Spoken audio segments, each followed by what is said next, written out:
Are your neighbors not being very neighborly? It happens. 3 common problems that you experience involve fences, trees, and dogs.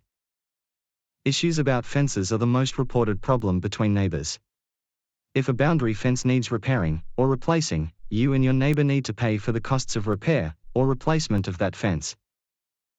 You need to give a letter to your neighbor asking them to pay their portion, and they have the right to negotiate with you.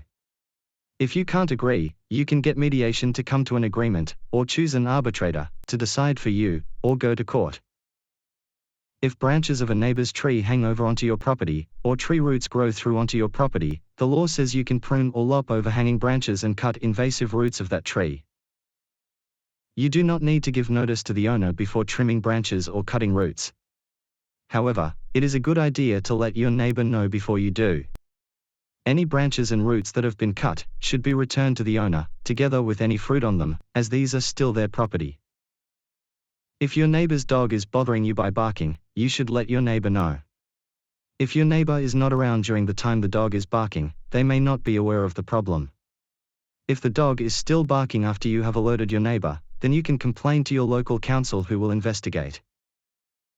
Remember, it's better to get information early. You can always get free legal information about neighborhood issues by calling Tasmania Legal Aid, Monday to Friday on 1300 366 611.